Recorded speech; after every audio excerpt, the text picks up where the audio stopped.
the class action lawsuits and everything that's going on with these big box stores, you guys, we can't trust them. We can't trust them. So not too long ago, I did a video exposing Walmart's deceptive pricing in stores and how they settled a class action lawsuit. There's actually other deceptive pricing issues going on with Walmart, and I'm sure that there is more pending lawsuits, but we're not talking about Walmart today. We are talking about Dollar General. And it's kind of crazy. I've started kind of going down a rabbit hole. I'm not too deep into it yet because I wanted to talk about today's topic first. But Dollar General is also facing a lot of lawsuits for deceptive pricing in the exact same way Walmart was, meaning the prices on the shelves did not match what happened when you got to checkout. People were getting to checkout and prices were ringing up higher than what was advertised on the store shelf. That right there is deceptive pricing, and Dollar General is also busted for it. A new lawsuit is targeting the discount retailer Dollar General. The state of Ohio is suing the company, claiming it advertises low prices on the shelves, but then charges more at the register. Prosecutors say overcharges sometimes amounted to customers paying double for items like shampoo. No comment yet from the company. But I don't want to talk about specifically that kind of deceptive pricing today with Dollar General. Instead, I want to talk about the deceptive pricing that they are flaunting right in front of your eyes because they think you're too stupid to notice. And if they don't think you're too stupid to notice, then they're probably just content with having it be the only item on the shelf so that you have no choice but to pay those prices. Before I get any further into this video, I did want to let all of you guys know that I did start a second YouTube channel. It is linked down in the video description. If you would go over there and subscribe for me, I would be so grateful. Thank you again for all of your support. And now let's get back into the topic. So what exactly am I talking about? I found this video on TikTok, and as always, I will link any relative videos down in the video description. This individual that did this video, funny enough, he's also the spouse of an employee at this Dollar General, but he noticed a strange pricing inconsistency on the Dollar General shelves. Now, this is what I mean by saying it's deceptive pricing and it's right in front of your face. This is the kind of deceptive pricing that they're not trying to hide. So you as the shopper need to be paying attention. All right, so I'm at Dollar General right now. I'm gonna go get me some noodles. Somebody explain to me why you got 1 pound noodles for $1, Clover Valley. Then you got 2 pound family size, $2.35, Clover Valley. Why is this one $1 and it's 1 pound, and this one's $2.35 and it's 2 pounds? When you just get 2 of these for $2 and it's 2 pounds, but yet you buy 2 of these, that's $4.70. But you can get 4 of these for $4 out the door. Does that make sense to anybody? Like, seriously, just curious. Like, why would they do that? Like, that's robbery. That's like straight robbery. And it's tricking you because it says 2 pound family size. So that means somebody with a family like me with 6 kids, you're like, oh, grab this. Hey, Dollar General worker, can you explain this one to me?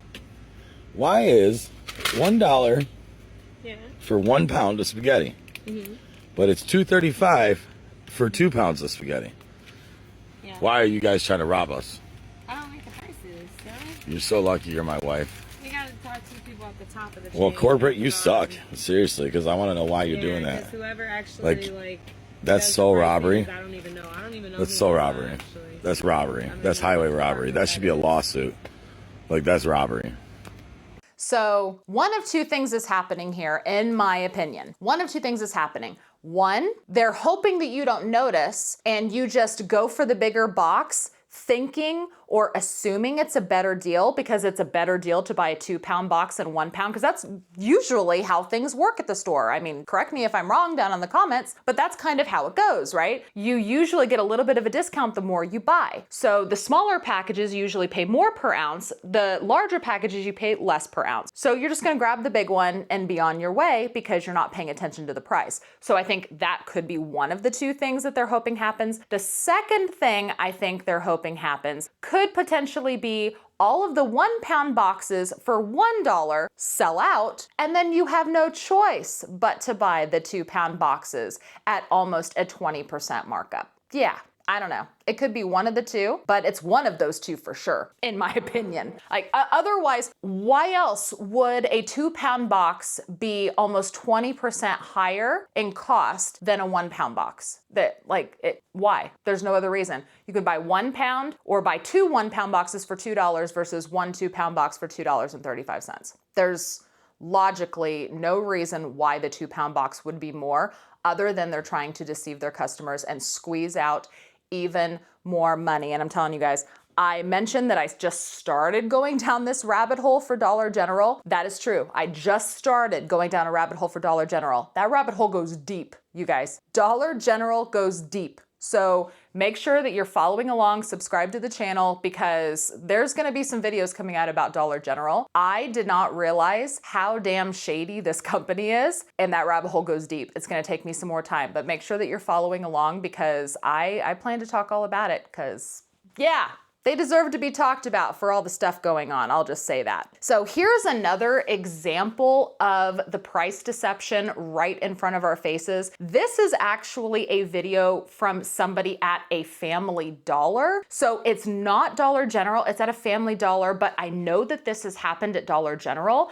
I also know that it's happened at Hobby Lobby. I know that a lot of big retailers will do this. And so I still wanted to share it, even though this video was not specifically taken at a Dollar General. So I'm here at the Family Dollar store and I'm looking at these hoses. We have some for 10, some for 12, some for 17. So I start to wonder, what is the difference between the 10 and the $12 ones? Absolutely nothing. Why is one $2 more? Same brand and everything. Makes no sense. Pretty funny. I would definitely go with the $10 one. Save yourself some $2. So this right here is your PSA to pay attention. Look at the prices, and also don't always pay attention to the price per ounce that's on the labels. I have personally noticed that a lot of those price per ounce disclosures that are on price tags, they are not always accurate. I always bring out my calculator and I do it myself. If I can't just quick do it like mental math off the top of my head, I pull out a calculator, because sometimes you can look at those little dollar amounts, like the cents per ounce or whatever. They're not always consistent. So you could have 2 items that are basically the same thing, just different size boxes. One could have an ounce price and another could have a serving price, which is really weird. Like, why would you even do that? At least make it, uniform across the board. You say, everything is going to be the price per ounce. It's not going to be servings. It's not going to be for each one, because I've seen that too. So like you have a bag of suckers and it gives you the price per sucker rather than by ounce. That kind of makes sense, but then you should do everything that way. You should do all suckers that way, because they don't really do that. It's kind of like they pick and choose which unit they want to use when they're trying to show you the best deal. You get what I'm saying? So you, as a shopper, all these rabbit holes that I've been going down with the deceptive pricing and the class action lawsuits and everything that's going on with these big box stores, you guys, we can't trust them. We can't trust them. We have to be smart shoppers and do our due diligence and actually pretend like everybody's out to get us. I mean, that's what we have to do. We have to pretend like everybody's out to get us at all times and act like these companies are just constantly reaching their greedy little fingers into our pocketbooks. We have to walk around the store with our purse tucked under our arms so that they can't reach into our wallets, because they are trying every little thing that they can to increase their bottom line, these greedy mega corporations, if they're not doing deceptive pricing tactics, trying to get away with something like pricing it differently on a shelf and ringing up different at the register, if they're not doing that, they're flaunting it in front of our faces, hoping that we're too stupid to notice. Also, I'm probably going to get more into this when I start deep diving into the Dollar General price deception lawsuit that's going on. But there are several Dollar Generals that no longer let people use self-checkout. And it is widely speculated that the reason why they're not allowing customers to use the self-checkouts is because they don't want you to see the prices as it's getting rang up. I don't shop at Dollar General very often, but I can remember in my few experiences that I have had that when I go to Dollar General, I can't really see the prices when they're ringing it up for me. They always kind of like, have the thingy turned a little bit, and I can't always see the prices, but when you are at the self-checkout, boy, those prices are right in front of you. So when you scan something, if you scan a body wash and you're like, wait a minute, that body wash was supposed to be $4 on sale. Why does it say $6? They don't want people to see. And I think that the reason why there are lawsuits going on for price deception is because people started noticing, because they were doing it so grossly and in such inflated numbers. It wasn't like pennies, it was dollars they were overcharging people on these items. And I think they were able to isolate the incidents as being self-checkout. So they're really limiting the self-checkouts now. There was some TikTok videos that I saw, I didn't save them of course, but I did see them when I was kind of going down this rabbit hole where people were talking about brand new Dollar Generals that were just opened, brand new Dollar Generals with brand new self-checkouts, none of them turned on, never turned on. It's like they put these self-checkouts in these brand new Dollar Generals, but they just decided we're not gonna let customers actually use them because they know what they're doing. They know what they're doing. Otherwise, why wouldn't you turn on self-checkouts? Why not turn them on? Why not? Why not? Unless you don't want people to see the prices. As always, you guys, if you like videos like this, remember to hit the thumbs up before you leave. Remember to stay vigilant. I will keep working as hard as I can to inform you guys, but you have to make sure that you are subscribed. Ring the notification bell. That way you're notified whenever I post my next video. Thank you guys again so much for watching, and I will see you in the next one. Bye.